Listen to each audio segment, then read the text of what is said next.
Listening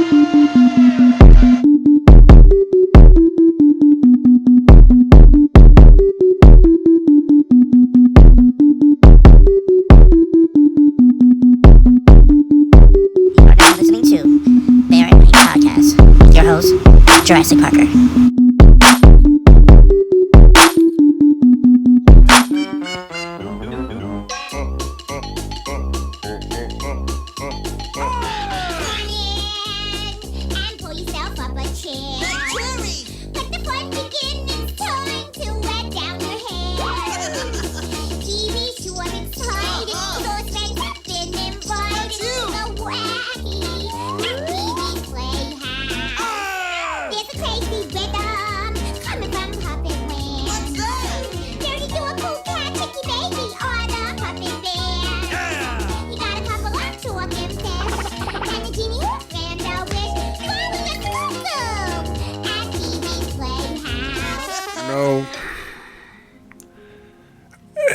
It's crazy. I thank you guys. First off,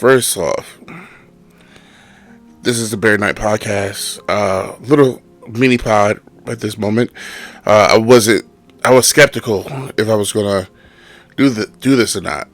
And as you hear the music from before, the theme music, before my theme music, and see the theme, the title of this pod, of this video, however which way you've seen it, you know that we're talking about Peewee Herman, Paul Reubens,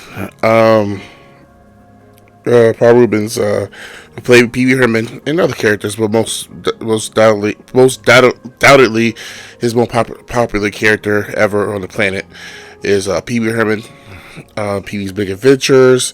I think it's 2 movies of those. In the third movie as well that came out on Netflix, and then also the Pee-wee's Playhouse. Definitely somebody as a child of the 80s, born in the 80s. Grew up in the 90s. I'm 37 years old. I mean, I look like it, especially with all the figures and stuff that you can see. But I am a true blue Peewee Herman kid. I grew up watching Peewee Herman's on Pee-wee's Playhouse and loved that show religiously. I watched that in Ghostbusters, and I would believe Teenage Mutant Ninja Turtles. Those were my shows, but for live action, I was never a big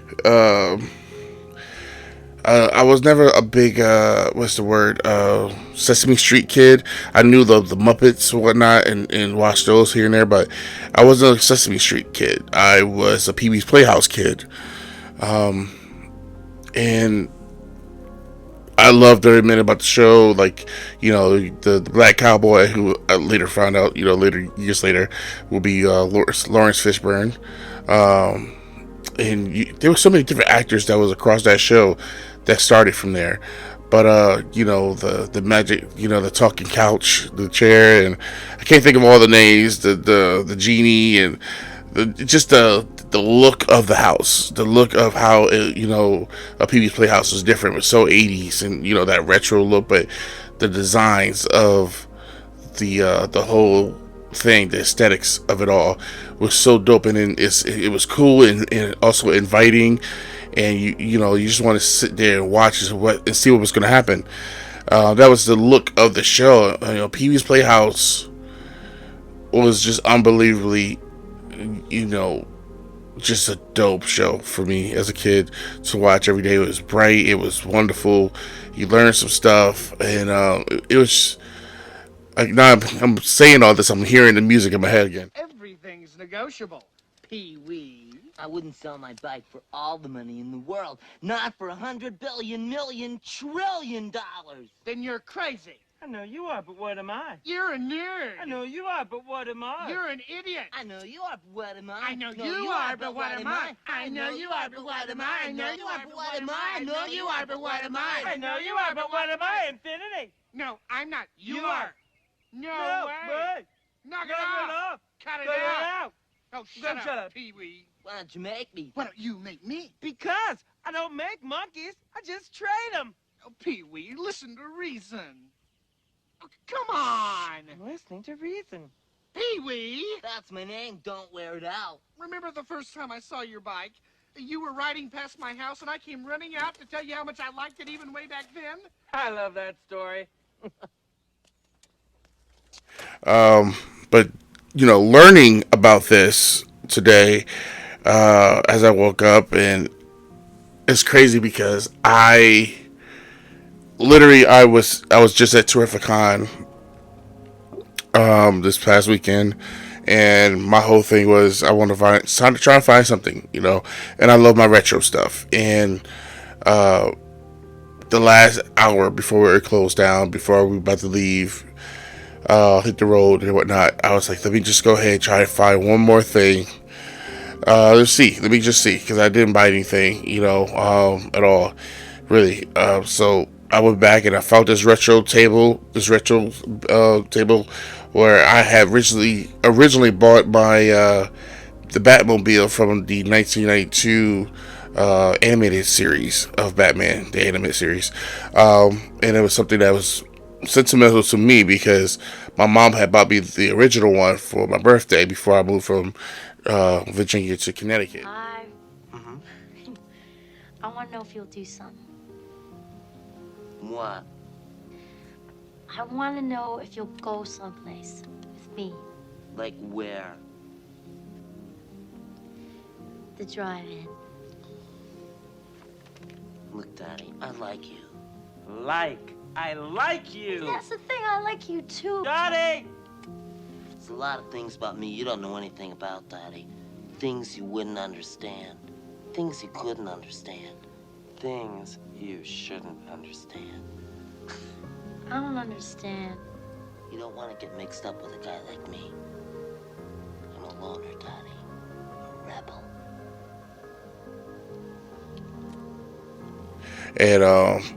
And it was something that, you grow up and you think you don't need things, you give things away. But as a grown man, I wanted that back, and I was able to get that from that table when it was there. It helped me out a lot. In the same table had, let me just show for those at home that could see the visual, they're watching it online, I'm about to pull out this long lost, what is it? The the Steve Urkel doll, right here. Steve Urkel doll, vintage. It's never been open. It still works. Can I play? Let me see. Hold on. Let me see if you can hear it. I don't think I've heard it yet.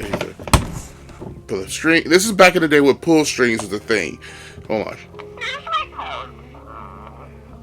Ooh, hold on. Did I do that? Okay. So it sounds like a mouse. It sounds like a chipmunk. But nevertheless, it's here, so shout outs to that table, to the that helped me up with that. But the main thing about this whole thing was when I got it, I told the guy, I was looking for that because I have the same makers of that. They made a lot of, popular toys back then, and one of those was the Peewee Herman doll. And I was telling him about telling the guy like how I had this whole adventure after my father passed of trying to find this Peewee Herman doll. Now, I kept bragging about it, since I bought this Steve Urkel doll.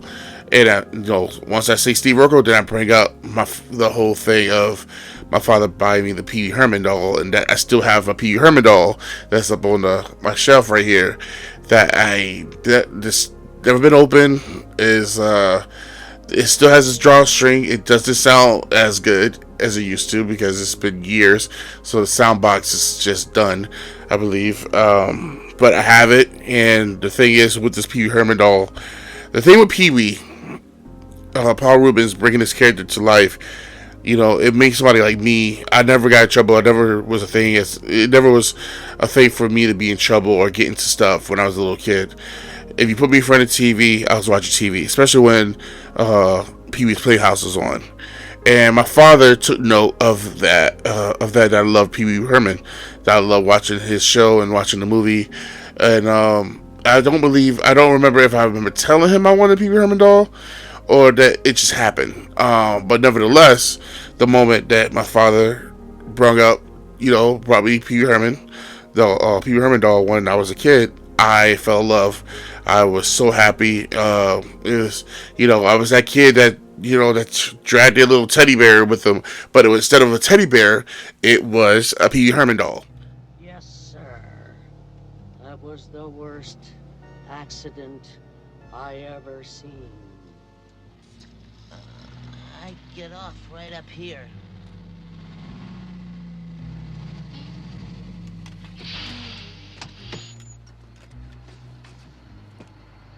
Have a nice day. Be sure and tell them Large Marge sent ya. And I love my Peewee Herman doll. He was everywhere with me. Like, I used to hold his hand and just, walk with him. That was my toy. That was my favorite toy. To this day, Peewee Herman is my top favorite toy to have. Power Rangers is the second one, those figures, but my favorite toy of all time as a kid to now will be my Peewee Herman doll. And unfortunately,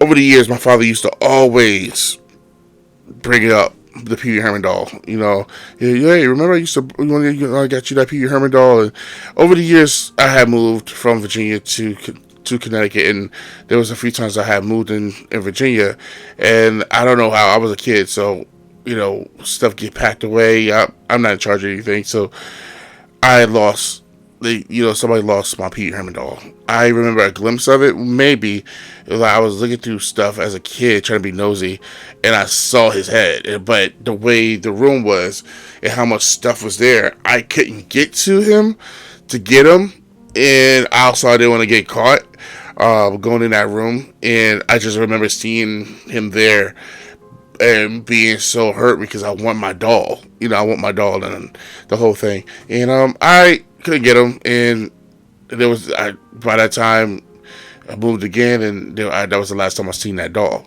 But it was a thing for me because my dad got me this doll, and my dad lived further away, so this is it's Peewee Herman doll, but it was also my contact, to my father. This is something my father got me, and as I got older, years later, I ended up living with my father, my grandmother, and from Virginia to Connecticut. But my father always rung up the Peewee Herman doll for years. And I wasn't a toy collector at the time. I was just like, yeah, bring it up. Yeah, that's my favorite thing. Yeah.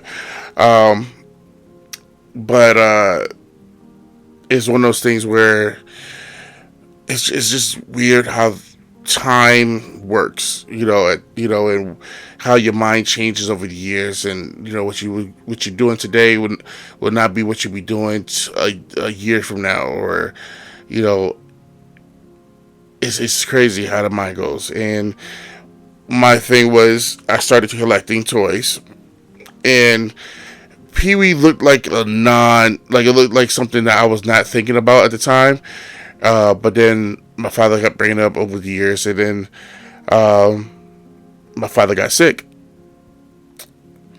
So my father got sick, and going through seeing him go through the changes, and I don't think I've really talked about this publicly, like in this type of format, but I'm sure, I'm bearing it all, guys. I'm bearing it all, and being myself. So that's the whole thing about this pod. So part of bearing it all, I'm bearing myself right now. So in rare form,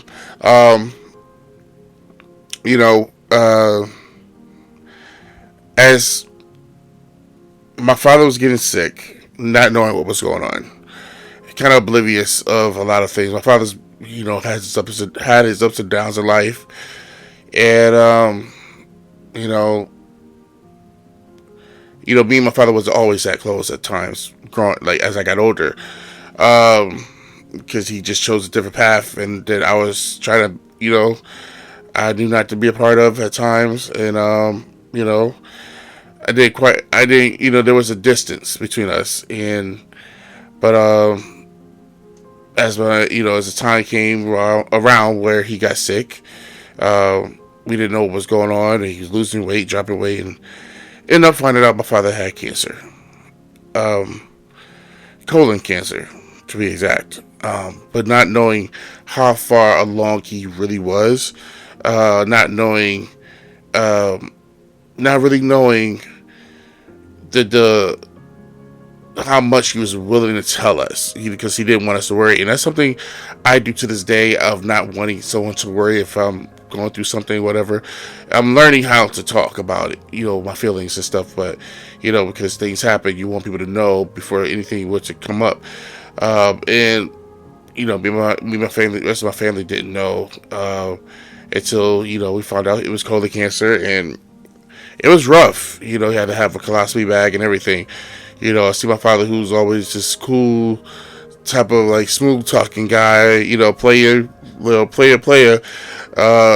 the ladies, whatever, and hustler, whatever, street hustler, doing his thing, but also know how to have a real job and know how to talk. He knew how to communicate with any and everybody, no matter where you're from. He just had that. I think I have some of that, but he used to do it. But to see this guy actually be so weak, at times, we didn't know how bad it was. And during this time frame, my father will always throw hints of little things about life and not really understanding things. But he also always brought up the Peewee Herman doll. He would always bring it up for some reason. Like I would say, it was at least once a week. But that was something that he held on to, like a crowning achievement for himself. Like, he got something from me that I wanted. Maybe that was, I don't know, but he brought it up a lot, and it was like maybe that's something that was like the one time maybe he did something really good, or he felt good about something he did for me. I'm not sure, but I mean, it was great for me as a kid. But that was something he always brought up, and it always made me smile. But think about it when we would talk about it. But he would bring it up, and it made him feel good, because he's like, "Hey, remember that Peewee Herman doll I got you? What happened to that?" And it just same conversation, each week, but it was fine. Down the line, well, my father did pass,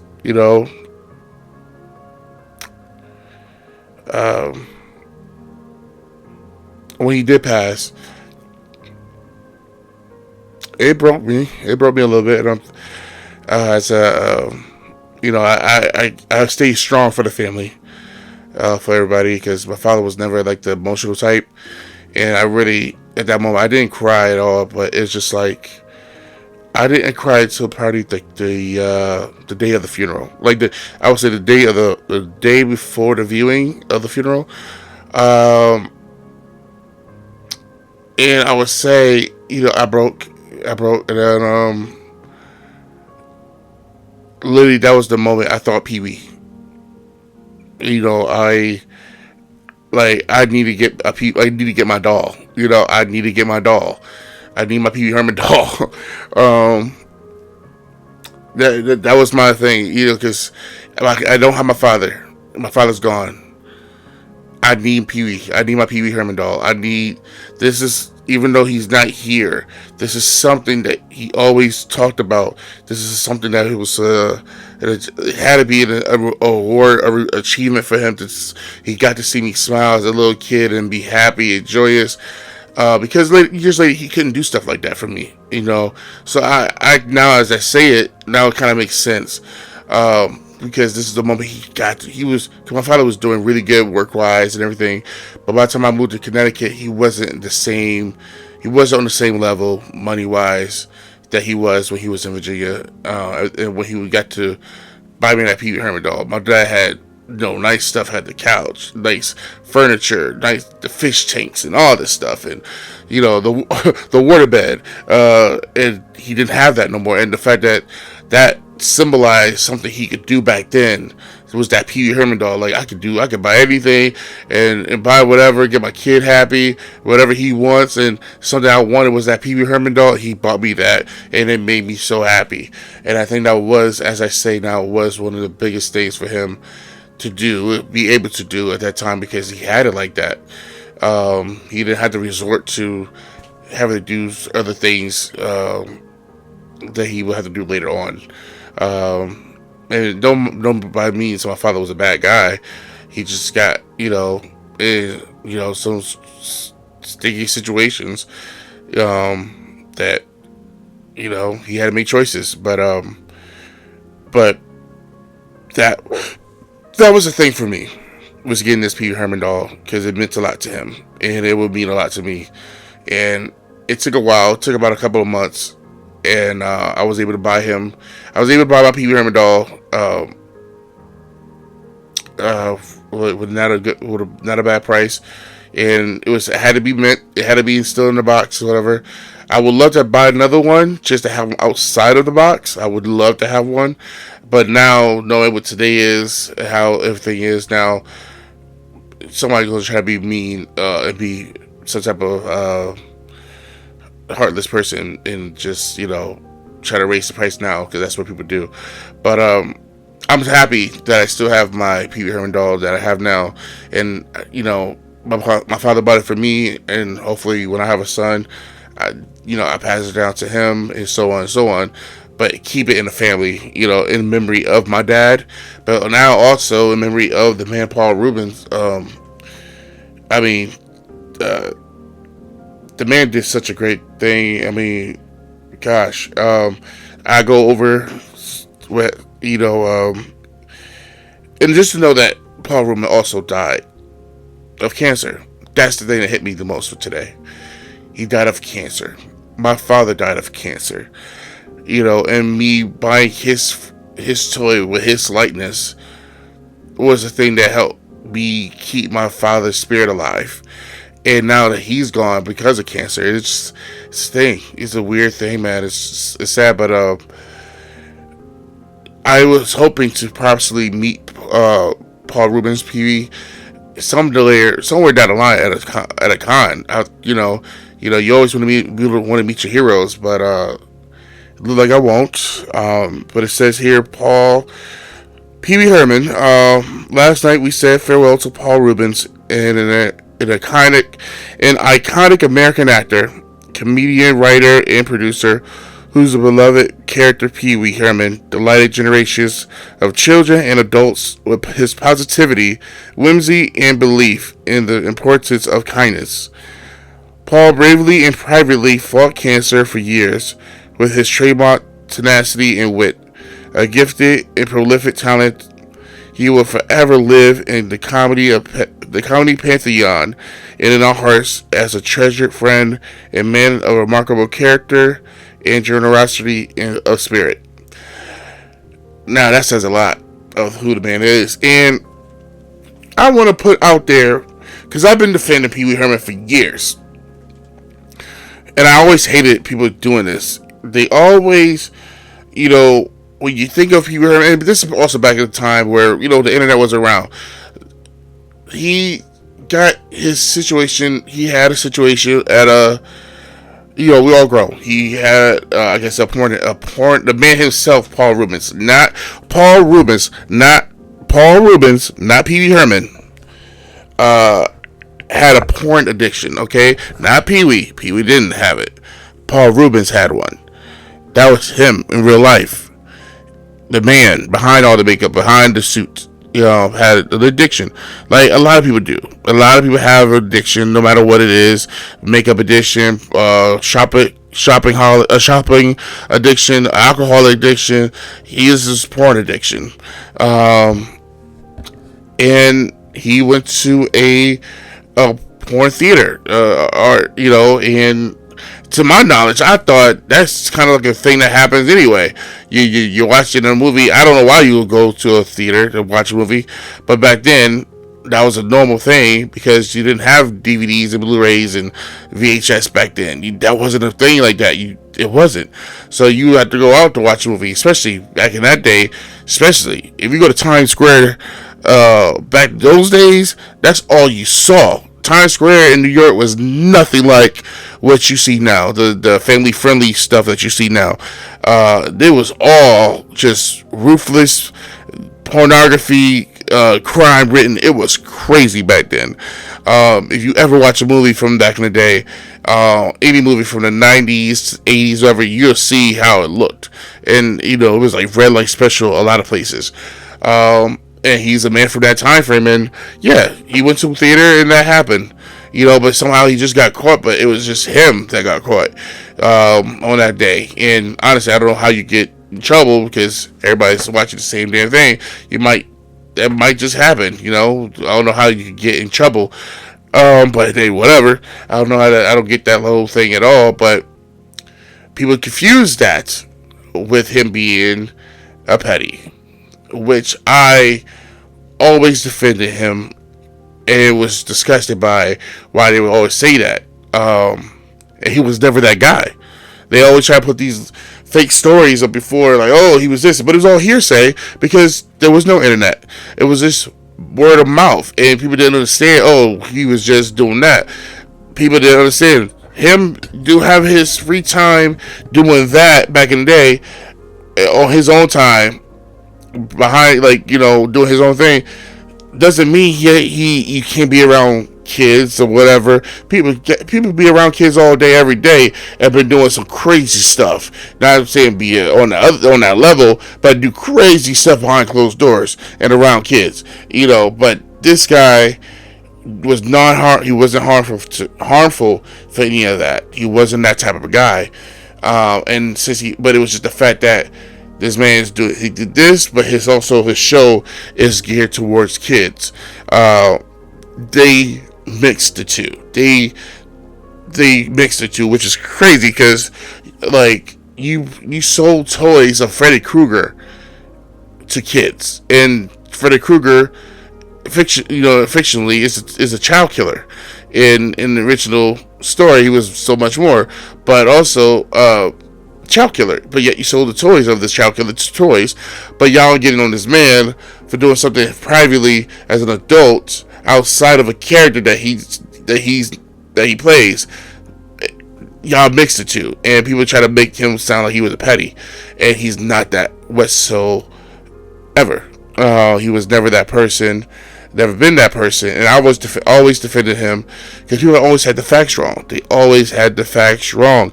You go especially back then. You tell somebody, you whisper in someone's ear. 5 people can whisper a message, one message of freaks come out at night, and by the 5th person, they'll say, "Hey, what was the message?" Oh, freaks is at night, and it'd be freaks at daylight. The message is going to be wrong somehow by word of mouth. And that's what I would say happened. And it messed his whole career up, his career. But, he's done other things on low key, whatever. But, because people know who he is as a real person. And, but the public like to be, on that BS. And go with the negative than the actual positive. Go with the false instead of the truth.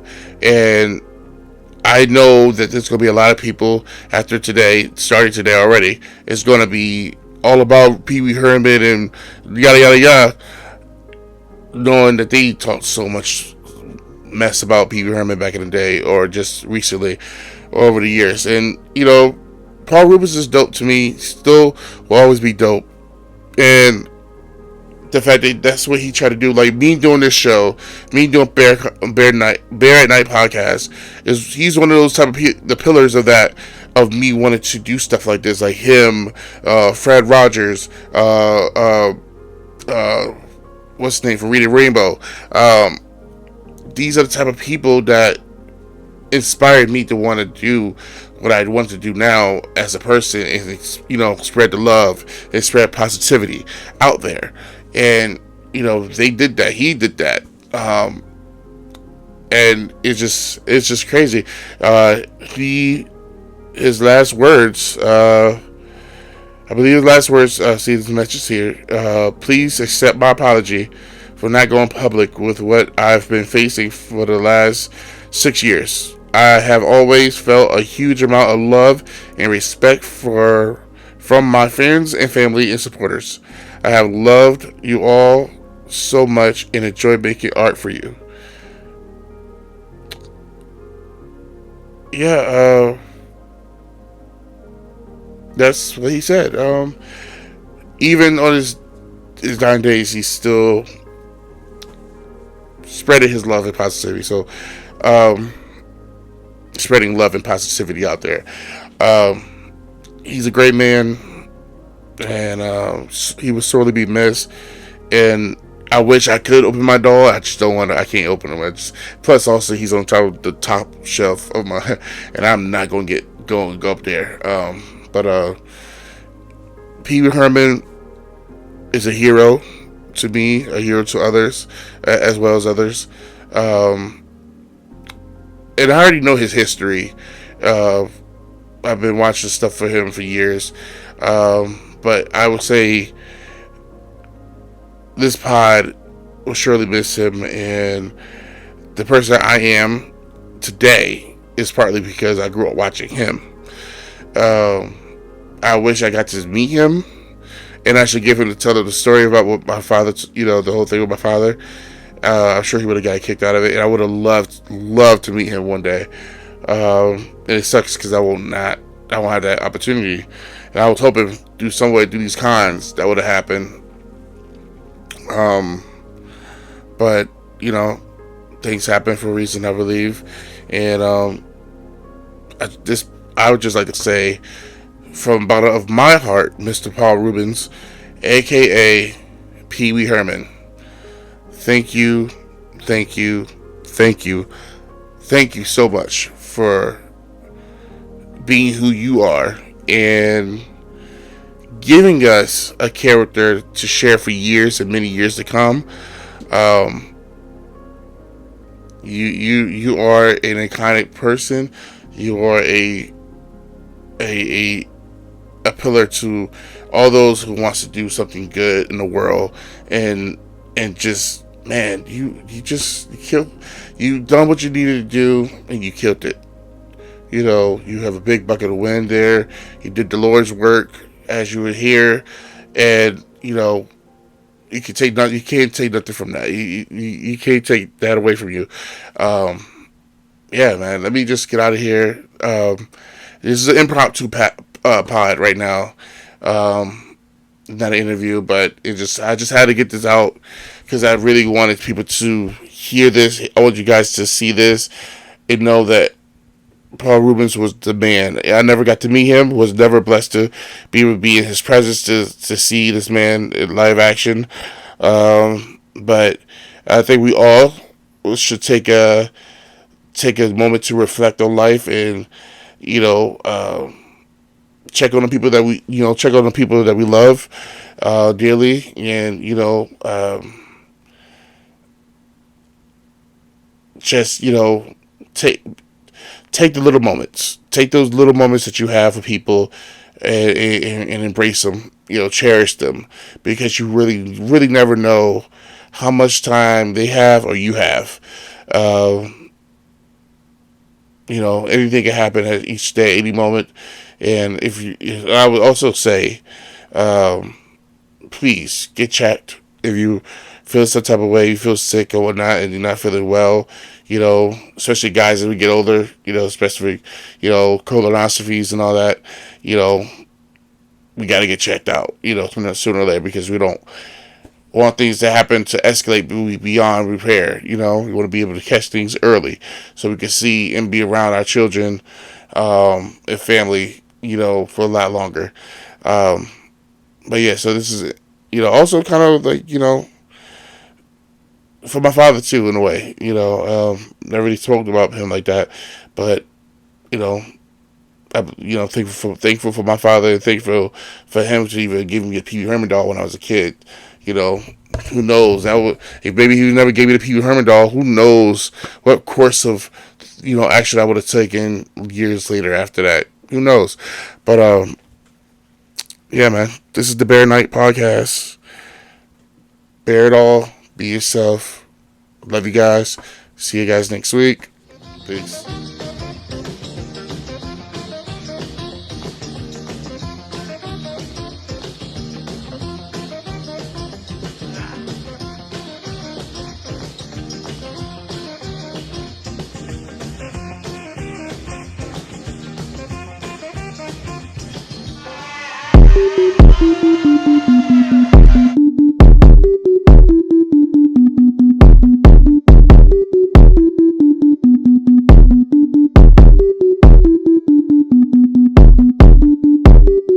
Listening to BearatNight Podcast with your host, Jurassic Parker.